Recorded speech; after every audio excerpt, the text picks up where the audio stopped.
एक फ़कीर था, उसका मिजाज ये था कि जो भी उसके डेरे पे आता उसको खिलाता और उसकी खिदमत करता, और ये फ़कीर का मिजाज होता है। बाबा बुल्ले शाह ने कहा था ना, इट खड़के दुक्कड़ वज्जे तत्ता होवे चुल्ला, आन फ़कीर खा खा जावन राजी होवे बुल्ला। तो ये फ़कीर का मिजाज होता है कि लोग उसकी चौखट पे आएँ और वो लोगों को जो है वो खिलाए, उनकी ज़रूरियात को पूरा करे। तो वो दरवेश थे और जो भी उनके पास आता उसकी खिदमत करते। उनके पास कभी रकम ना होती तो उधार लेके लोगों की खिदमत करते।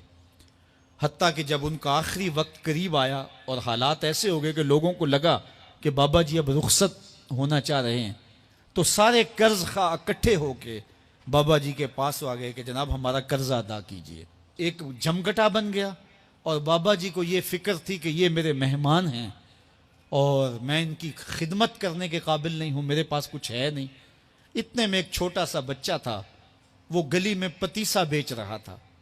आवाज लगाई तो बाबा जी ने इशारा किया, कहा मेरे इन मेहमानों को खिला दो। उसने अल्लाह का शुक्र अदा किया कि मैं सारा दिन गलियों में घूम के जो बेचना था एक जगह ही मुझे गाहक मिल गया। उसने मेहमानों को सारा खिला दिया और बाबा जी से कहा कि पैसे। तो बाबा जी कहने लगे बेटा बैठ जाओ।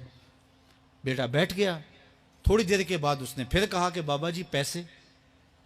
तो बाबा जी ने कहा ये सारे पैसे लेने वाले बैठे हैं, जब इनको दूंगा तो आपको भी दे दूंगा, आप भी बैठ जाइए। तो वो यतीम बच्चा था, उसकी बेवा माँ ने उसको थोड़ा सा पतीसा तैयार करके दिया था, वो रोजाना सुबह देती थी, वो बेच के आता था, उससे घर का चूल्हा जलता था। तो उसने जब दूसरी मर्तबा कहा कि बाबा जी पैसे, तो बाबा जी ने कहा बैठ जाओ, जब इनको मिलेंगे बेटे आपको भी दे देंगे। तो उस बच्चे ने रोना शुरू कर दिया कि मेरे घर का तो चूल्हा इन्हीं से जलता है और मेरी माँ मेरा इंतजार कर रही होगी। अल्लाह अकबर। बच्चे ने रोना शुरू कर दिया। अल्लाह की रहमत को जोश आ गया।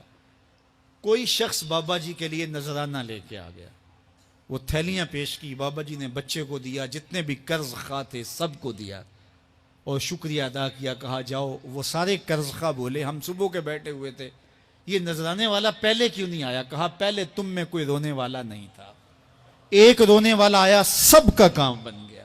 किसी एक के आंसू, इज्तिमाई दुआ का, इज्तिमाई तौबा का यही फायदा होता है कि किसी एक का काम बन जाए।